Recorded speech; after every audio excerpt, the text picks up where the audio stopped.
Save the date. The Nats Chat end-of-year podcast party will be Friday night, October 10th at Walters. Start time is TBD. A massage chair might seem a bit extravagant, especially these days. 8 different settings, adjustable intensity, plus it's heated, and it just feels so good. Yes, a massage chair might seem a bit extravagant, but when it can come with a car, suddenly it seems quite practical. The all-new 2025 Volkswagen Tiguan, packed with premium features like available massaging front seats, it only feels extravagant. Next pitch, swing a line drive shallow right. That's a base hit. Bader's being waved home. Cruz firing home. This is going to be close. The tag by Millis. He is out. Oh, what a throw by Dylan Cruz. A one-hop strike and a sweep tag by Millis, and Bader is dead to rights at the plate. Now the pitch. Swing and a long drive to left field. On the run is Marsh. It's going to be over his head, and it is gone. Goodbye. Bang. Zoom goes Paul DeJong. A 3-run homer with 1 out here at the bottom of the 9th inning. That is his 4th home run in his last 7 games. And the Nationals now down by 2 as the Phillies 11 and the Nationals 9. Listen to this crowd with Nats fans and Phillies fans on 0-2. The kick, and here it comes. Swing and a miss. He struck him out with a 102-mile-an-hour fastball. And the game is over. The Phillies hold on for the victory. And welcome to Nats Chat, along with MASNsports.com Nationals insider Mark Zuckerman, who was at Nationals Park. I'm Al Galdi, host of the Al Galdi podcast. Quite the game between the Nationals and Philadelphia Phillies at Nationals Park on Sunday. The Nats did lose an 11-9 loss to the Phillies, but this was a game in which the Nats overcame a 6-0 third-inning deficit by scoring 6 runs in the bottom of the third. The Nats also made things very interesting by scoring 3 runs in the bottom of the 9th. This was a Roku Sports Channel game, started at 11:35 a.m., lasted for 3 hours and 22 minutes. Do not say that Roku did not get its money's worth. The Nats and Phillies, they ended up splitting this 4-game series. The Nats in MLB's 2025 regular season now 50-74. Worst record in the National League East, second worst record in the National League. The Phillies now are a National League East best 71-53. You can find us on X at Nats_chat. You can find us on Blue Sky at Nats Chat Podcast. You can email us natschatpodcast@gmail.com. So the Nats over the first 3 games of this 4-game series with the Phillies got great starting pitching, as we discussed. That run, though, came to an emphatic end with what happened with Mitchell Parker on Sunday, but also ending with the Nats game on Sunday was the team's run of 3 consecutive underwhelming offensive games to begin this series. The Nats offense on Sunday was good, despite James Wood not starting. He is a pinch hitter, struck out to end the game. The Nats on Monday have their first off day in 2 weeks, so the team's last off day was Monday, August 4th. And Mark, I suppose the Nats could use an off day on Monday, given the nature of this game on Sunday. Yeah, they had to expend everything they had in this one, Al. And, I suppose on the one hand, you can say they already won the 2 of the first 3 games of the series. So maybe this one was just the cherry on top if they had pulled it off. And I think that's part of the reason you saw the lineup, not just James Wood, but Josh Bell also out of the lineup. That's arguably your top 2 hitters at the moment who got the day off. And you do that because I got plenty of questions from people about this, but you do that to give guys not just a day off, but essentially 2 days off for the price of 1 and let them reset and then come back on Tuesday against the Mets. So good on the hitters for making up for that lack of James Wood and Josh Bell. I would have liked to see that offense spread out a little bit more, not just all of it coming in the 3rd and then ultimately in the 9th. But in the end, they did enough to ideally win a game when you can do that and score 9 runs against the Philadelphia Phillies. And the issue in this game was bad starting pitching, terrible defense in those first couple innings, and then a bullpen that you kind of knew wasn't going to be able to put up zeros the rest of the afternoon, given that they had to work 7+ innings. Ultimately, the extra runs they gave up were the decisive factor in the game. It is hard to outslug the Phillies. It is hard to outgun the Phillies. The Nats almost did that in this game. I give the Nats a lot of credit. 9 runs, 13 hits, 2 walks, 5 for 15 with runners in scoring position. The 13 hits, a home run, 5 doubles, and 7 singles. The Nats hammered the Phillies starting pitcher Aaron Nola in his return from the 60-day injured list. He allowed 6 runs in 2 1/3 innings. And you had a lot of offensive production from a variety of players. So C.J. Abrams as the Nats starting shortstop and number 2 batter, 3 for 5 with a double, an RBI single, and another single. Luis Garcia Jr. as the Nats starting DH and number 1 batter, 3 for 4 with 3 singles, a walk, and a stolen base, as we continue to see interim manager Miguel Cairo rotate the people he's using in that DH spot. Dalen Lyle continues to have a very good August. He is the Nats starting left fielder and cleanup batter. Yes, Dalen Lyle was the cleanup batter, 2 for 5 with a double and a 2-run single. And Paul DeJong, he remains on fire. He is the Nats starting first baseman and number 3 batter, 1 for 4 with a 3-run homer and a walk. The 3-run homer coming in the bottom of the 9th. Your Paul DeJong OPS for this month of August now at 1,049. But given the way this game was, he homers in that 9th inning. And I think we all sort of said to ourselves, you know what? Maybe the Nats are going to end up winning this game. It's been so crazy, it would make sense for it to end in a walk-off way in the bottom of the 9th. Yeah, and I think especially because of who it was coming up. You had Dylan Cruz, who had a nice game to that point, and you kind of felt like there was some momentum building in his direction to come through in a big spot. And then, even though he didn't start the game, you had James Wood ready to come off the bench as a pinch hitter with 2 outs in the 9th. And what was left of the crowd at that point at the end of a very long and hot day, they were up and excited for that matchup. Now, it turns out they had to face Yohan Duran, who miraculously recovered from the ankle injury the other day when he was hit by the comebacker. I say that a little bit sarcastically. Obviously, Duran was took that line drive hard off his ankle, but it looked a lot worse at the time than it turned out to be. I think it just hit a nerve and he was fine. X-rays were all negative, and he was available to come back Saturday if they needed him. They didn't. They wound up using him on Sunday, and to see him running in from the bullpen told you that everything was just fine there. And he's an elite closer. You would have loved to see Cruz or Wood or both of them come through against him. That would have been a big-time moment. But Cruz battled that at bat. It was 8 pitches, battled him hard. James Wood struck out. I don't think there's a lot of shame in that. It would have been great to see one of them come through there. But just the fact they were even in that position is pretty remarkable, because for most of the afternoon, you're just not thinking it's ever going to come down to that in the bottom of the 9th. So credit to them. You know what? The boys battled no matter who the manager is.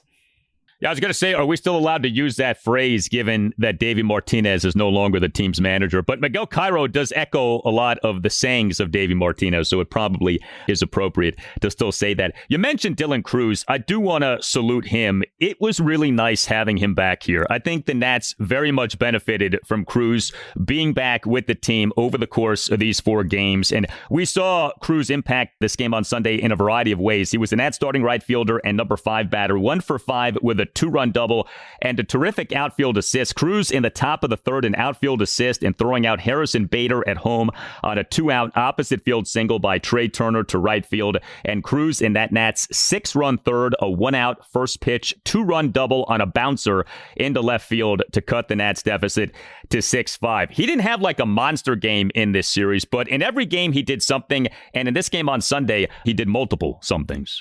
Yeah, I think this is what we can kind of expect from Dylan Cruz, is that he may not be a superstar, but he does have the ability to impact games in a lot of different ways. And that's at the plate, it's on the bases, and it's in the field. That throw, 95.4 miles an hour, by the way, and put it perfectly on a 1-hop to Drew Millis for the tag. That was outstanding, and the kind of thing that he can do. And, they're down 6-0 at the time. It's very easy to just kind of take a little off on that throw or that play and not give it your all. Instead, he comes in hard with that. And I think there was a momentum shift from it. That, like, you can get a boost in your dugout from a play like that. And is it a coincidence they came right back in the bottom of the 3rd right after that and scored the 6 runs? Maybe I'm reading too much into it, but maybe there is something to that as well. I was glad to see it. I keep feeling like it's going to take a while for us to fully appreciate Dylan Cruz, and the stats may not overwhelm you, but I do think in the end you're going to look at him and say, boy, this guy plays the game well in a lot of different ways. He's a valuable player to have on your team. I'm really excited to see him over the rest of the season and see what it ends up looking like. When it just comes to Dylan Cruz's defense, do you think the Nats internally, and I suppose that's a loaded way to phrase it because we don't know who the Nats internally will be beyond this season, but as the front office is made up right now with Mike DeBartolo as interim GM, do you think the thinking internally is that the best outfield spot for Cruz is right field or center field? Well, I think it's pretty telling what we've seen since he came back, which is that he's only played right field. And that's not just with Jacob Young in center, but they've had Robert Hassel in center for several of these games. So I think that is a sign that they believe Cruz is ultimately going to be their right fielder. Not that they don't think he can play center field, but maybe what they're looking at right now is why put him in a spot where he's bouncing back and forth? Because if Jacob Young is going to be on the team, anytime he does play is going to be in center field. So let him stick with one position in right field. The arm obviously plays really well there. And so I sense that at least at the moment, they view him strictly as a right fielder. Now, does that mean for the long term that's where he'll be? I don't know. There's a lot for them to sort out. I think it was pretty telling the fact that Hassel played center field multiple times this weekend with Cruz in the lineup. I think that says that they do believe that Hassel is the superior center fielder, at least at this moment. Hey, it's Al Galdi for Window Nation. Labor Day is coming. Summer is winding down in the Washington, D.C. area. Your air conditioning is working overtime, just trying to keep your house and you cool and comfortable. What can you do to make a difference? Well, you can replace your old or builder-grade windows with windows from Window Nation. Call 866-90NATION or visit windownation.com and tell Window Nation that you want the following deal that you're about to hear about here on the Nats Chat podcast. This month only, you can schedule a consult and get 50% off all window styles. Plus, you could even get your windows with 0 down, 0 payments, and 0 interest for 2 years. 866-90NATION or windownation.com. Tell Window Nation that Al Galdi from the Nats Chat podcast sent you. A massage chair might seem a bit extravagant, especially these days. 8 different settings, adjustable intensity, plus it's heated, and it just feels so good. Yes, a massage chair might seem a bit extravagant, but when it can come with a car, suddenly it seems quite practical. The all-new 2025 Volkswagen Tiguan, packed with premium features like available massaging front seats, it only feels extravagant. Finding great candidates to hire can be like, well, trying to find a needle in a haystack. Sure, you can post your job to some job board, but then all you can do is hope the right person comes along. Which is why you should try ZipRecruiter for free at ZipRecruiter.com/zip. ZipRecruiter doesn't depend on candidates finding you. It finds them for you. Its powerful technology identifies people with the right experience and actively invites them to apply to your job. You get qualified candidates fast. So while other companies might deliver a lot of hay, ZipRecruiter finds you what you're looking for. The needle in the haystack. See why 4 out of 5 employers who post a job on ZipRecruiter get a quality candidate within the first day. ZipRecruiter, the smartest way to hire. And right now, you can try ZipRecruiter for free. That's right, free at ZipRecruiter.com/zip. That's ZipRecruiter.com/zip. ZipRecruiter.com/zip. 3-1 the count. Parker delivers. Swinging a long drive, left center field. Back goes Lyle, way back. Going, gone, goodbye. Into the Phillies bullpen. A 3-run home run for Alec Bohm in his first game back off the injured list. 5 runs home in the inning. Phillies 6 and the Nationals nothing. And Miguel Cairo's out of the dugout and on his way to the mound to make the pitching change. So the Nats starting pitching in this 11-9 loss to the Phillies on Sunday was a problem. We've talked about how good the Nats starting pitching was over the first 3 games of this series. Brad Lord in Game 1, Mackenzie Gore in Game 2, Cade Cavalli in Game 3. Mitchell Parker in Game 4 had another terrible outing. 6 runs, 5 earned in 1 2/3 innings. He gave up 4 hits, which were a home run and 3 singles. He issued 3 walks. He recorded no strikeouts. He threw a lot of balls. 52 pitches, 28 strikes, just 24 balls. Now, Parker was plagued by some bad defense, no doubt. Third baseman Brady House committed a fielding error in a Phillies 1-run first. Second baseman Jose Tena committed a throwing error in a Phillies 5-run second. Parker also was plagued by a very bad call by the home plate umpire in terms of balls and strikes in that first inning. But what's also true is that Parker was not good. And he in that Phillies 5-run second gave up 4 consecutive 2-out hits after the Tena era, including a 2-out 3-run homer by Alec Boehm to left field for a 6-0 Phillies lead. This game, by the way, marking the Boehm return from the 10-day injured list. And so here we are again, Mitchell Parker with another really bad outing. His stats for this regular season have cratered. 25 starts. His ERA is at 5.83. That is the second worst ERA among all qualified pitchers in the majors. He has a whip of 1.50. That is the worst whip among all qualified pitchers in the majors. And I've been monitoring the Mitchell Parker strikeouts per 9 innings versus the Mitchell Parker ERA because he strikes out so few batters and he's giving up so many runs. The numbers now are equal. His strikeouts per 9 innings now is 5.83. That's the same as his ERA, 5.83. That is hard to do, and yet Mitchell Parker has done that. I want to ask you this, and I recognize that the Nats have very little organizational starting pitching depth, but I think we all recognize that Mitchell Parker is struggling. Do you think him being optioned to AAA Rochester is at all a realistic possibility right now? I think if they had a good, viable alternative, yeah, it would be, but I don't think they have that at the moment. And especially this late in the season, I think they probably just keep throwing him out there and try to get him better and try to work with him on some things. This was a weird one in that his defense let him down so much and some other things out of his control. There was should have been a strike 3 called that would have set up a strike him out, throw him out double play that would have ended the first inning. And he didn't get that call, which meant that he couldn't get the out on the bases as well. So there were a lot of things that didn't go his way that were out of his control in this one. And yet he also did very little, if anything, to make up for any of that. And you talk all the time about defense picking up a pitcher who's giving up a lot of contact. Well, it goes the other way too. Sometimes the pitcher's got to pick up his fielders after they make mistakes. And yeah, it was ugly out there defensively, but he needed to find a way to get through that. And it was especially true in the second inning after the Jose Tena error on the attempted double play that could have ended the inning. It's still 2 outs, 1 runner on, that's it. And he goes single, RBI single, 3-run homer. You can't let that happen, not the way that his season is going. So it's very disturbing. Maybe this is just who he is and what we saw last year. And even early in April this year was the mirage. But I don't see any real viable options right now waiting in the wings at AAA unless they want to put Ogasawara back in the rotation. I don't see that. I think he's actually having like a little bit of success in the bullpen.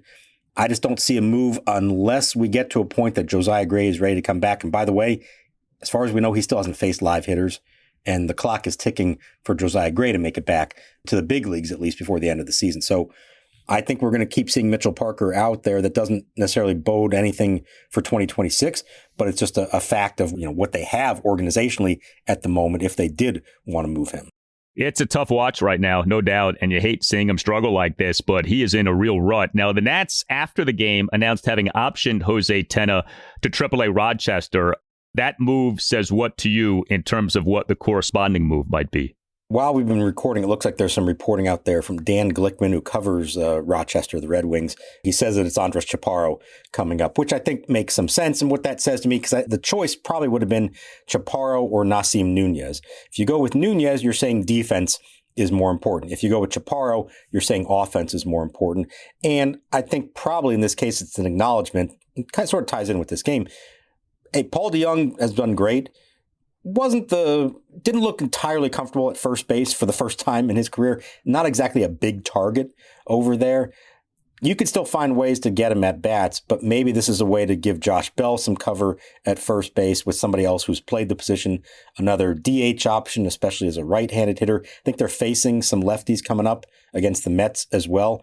So I think that would be the reason behind it. We talked the other day when we were trying to figure out what are they going to do. Ultimately, the Nathaniel Lowe move, what were they going to do with Dylan Cruz coming back? And we acknowledged that Tena just wasn't playing and didn't really have a role on this team. Now, he started a couple games, had a couple of big hits for them, but he still doesn't really figure into what they're doing right now. So I think Chaparro could have more of an impact in a way that fills a role that's of more need, I think, for this team right now. By the way, this does put even further spin on the Nathaniel Lowe move, because it's not like they really wanted to keep Jose Tena. They end up optioning him to AAA Rochester just a few days after DFA'ing Nathaniel Lowe. So I think this is further confirmation of what we've talked about, that there was more to Nathaniel Lowe being DFA'd than just his poor performance. This team was looking to cut ties with Nathaniel Lowe. That's crystal clear. This is not about, oh, actually, we really do want to keep Jose Tena, and this is a tough call. This is, no, we want to cut ties with this guy. And yeah, oh, by the way, we're going to option Jose Tena in a few days, and that's exactly what ended up happening. A massage chair might seem a bit extravagant, especially these days. 8 different settings, adjustable intensity, plus it's heated, and it just feels so good. Yes, a massage chair might seem a bit extravagant, but when it can come with a car, suddenly it seems quite practical. The all-new 2025 Volkswagen Tiguan, packed with premium features like available massaging front seats, it only feels extravagant. Finding great candidates to hire can be like, well, trying to find a needle in a haystack. Sure, you can post your job to some job board, but then all you can do is hope the right person comes along. Which is why you should try ZipRecruiter for free at ZipRecruiter.com/zip. ZipRecruiter doesn't depend on candidates finding you. It finds them for you. Its powerful technology identifies people with the right experience and actively invites them to apply to your job. You get qualified candidates fast. So while other companies might deliver a lot of hay, ZipRecruiter finds you what you're looking for. The needle in the haystack. See why 4 out of 5 employers who post a job on ZipRecruiter get a quality candidate within the first day. ZipRecruiter, the smartest way to hire. And right now, you can try ZipRecruiter for free. That's right, free at ZipRecruiter.com/zip. That's ZipRecruiter.com/zip. ZipRecruiter.com/zip. Pilkington sets, kicks in, delivers, and a swing and a line drive into left field. That's a base hit. Rounding third, Turner heading home. Lyle's throw will be in toward third, and House, who takes it on a hop. It's a single to left for Bryce Harper. Drives in his second one of the game and 55th of the year. Schwarber stops at second. They hit batter a walk and an RBI single, and the Phillies are in double digits. It's now Philadelphia 10 and Washington 6. The Nats bullpen in this 11-9 loss to the Phillies on Sunday. 6 Nats relievers combined to allow 5 runs in 7 1/3 innings. You get the combination of a really short outing from the starting pitcher and Miguel Cairo's aggressive usage of relievers, and also the fact that the Nats have an off day on Monday. And yes, 6 Nats relievers ended up being used in this game. Jackson Rutledge tossed 1 1/3 scoreless innings despite giving up 3 singles. He recorded 2 swinging strikeouts. PJ Poulin officially allowed 1 run in 2/3 of an inning. He and a Phillies 2-run fourth faced 3 batters and got 2 outs. Orlando Rebolta officially allowed a run in 2/3 of an inning. He and that Phillies 2-run fourth gave up a 2-out, bases loaded 2-run single by Weston Wilson to left center field for an 8-6 Phillies lead. Shidosuke Ogasawara, he allowed 1 run in 2 2/3 innings. He in the top of the 6th gave up a 2-out solo homer by Nick Castellanos to left field on an 0-2 pitch for a 9-6 Phillies lead. The struggles of our guy Connor Pilkington continued. He allowed 2 runs in 1 inning. Pilkington in the top of the 8th allowed 2 runs on 2 hit-by pitches, a walk, a single, and a sac fly. He threw 21 pitches, 9 strikes versus 12 balls, and then Clayton Beeter tossed a perfect top of the 9th. Rebolta had that weird play in the top of the 5th on which he appeared to hurt a leg on a play on which he was charged with an error. But I saw what you posted on X after the game. It looks like Rebolta is in fact okay. Yeah, it looked awkward. We all thought something had happened with him on that play, and Miguel Cairo thought it too. So he had Paul Lessard, the trainer, come out with him. But they found out immediately. Rebolta said no, he was fine. Nothing actually happened. And Cairo was going to pull him from the game anyways at that point, given the matchup. So there wasn't anything to discuss there. You know, I didn't love the management of bringing him in, Rebolta, when he did the previous inning. It's the 4th inning. You've already used up 2 relievers, and you know you've got a long day ahead with these guys. And I know that the team has rallied to make this thing close, but there's a long way to go. You don't have your closer in Jose A. Ferrer because he pitched so much the previous several days. And PJ Poulin starts the 4th inning. He gets the 2 lefties out. gives up a 2-out single to Alec Boehm. And you're playing matchups in the fourth inning. You're going to bring a righty to face Nick Castellanos, who, by the way, then doubled off Rebalta anyways. It felt a little excessive for the fourth inning of a game that has now become a bullpen game for you. And it kind of further underscores what we talked about the other day. Miguel Cairo is all in on trying to win every game that he can. And it felt like this might have been a step too far in my mind. It was probably a lost cause anyways to ask all those relievers to be effective over the course of this game against that team and that lineup was too much to ask. But it felt like, if nothing else, just let everybody come in and start a clean inning. You don't really need to play matchups, not that early in the game. And you didn't see any reliever work more than 2 2/3 innings. When your starting pitcher lasts for just 1 2/3 innings, usually the play is you have a reliever who comes in and eats up 3, 4, maybe even more innings. We didn't get that in this game. I thought we might get that from Jackson Rutledge. We did not. Shinosuke Ogasawara had the longest outing, going 2 2/3 innings. Now, it's an interesting discussion because you could say this bullpen is bad. You can't trust anyone to be good for any length of time. So if you can just get a little bit of good from a lot of different guys, then that's the approach to take. On the other hand, the idea that all 6 relievers are going to be on in a given game is unlikely. And sure enough, all 6 were not on in this game. And we had some rough outings, not from everyone, but from enough to where the final bullpen line was 5 runs in 7 1/3 innings. You know who would have been great on a day like this, Al? I know you know who it would have been. Paolo Espino, the secret weapon, would have been made for a game like this, and he would have given you those 4 or 5 innings, and it continues to be something that they lack. I agree. I thought as soon as Parker came out, I thought, okay, this is Rutledge and Ogasawara. Take them as far as you can get, and then if the game is close late, you can start using some of your better guys in short term. But he played the matchups. I understand he probably did have that thought process you just said, like minimize it, get the best matchups you can, and try to run with that. But as soon as it goes wrong with one guy, it kind of messes up the whole plan. And it was a slog to get through that game. And again, remarkable they were even in a position in the end to win it, given all that they had to face. It was. I give the offense a lot of credit for what it did in this game. Now, regarding the Nats bullpen, we during the game had the announcement of a roster move. You don't get this often, but the Nats during the game announced having claimed a reliever, Julian Fernandez, off outright waivers from the Los Angeles Dodgers. The Nats announced having optioned Fernandez to AAA Rochester. He's a guy who was having a good season for AAA Oklahoma City. His last 14 AAA games, 0.59 ERA, 0.72 whip, 22 strikeouts versus 5 walks. Given the state of the bullpen, it would seem like we could be seeing this guy at the major league level sooner rather than later. Yeah, I mean, I feel like that's the way this is going right now. You just expect to see him up here within a handful of days, and maybe he will, maybe he won't. We don't know, but he's not a kid. He's 29 years old. He's got a little bit of big league experience, but somebody who kind of is a victim of the roster crunch with the Dodgers. And we know that they have a very talented and deep 40-man roster, and they had to bump somebody. So go ahead and take the shot. But let's remember, sometimes these things work out well for you, but we've seen plenty of cases where it doesn't. Ryan Ludus was a similar pickup for them earlier this year. PJ Poulin is one. We still kind of want to wait and see what he brings to the table. Nothing to lose at this point. You do what you can. You try to find a diamond in the rough. And if at the end of the season you've identified 3 or 4 relievers who could be a part of this thing moving forward, absolutely go for it. But when it comes to those kind of moves, like set the expectation bar pretty low and then hope they somehow exceed that.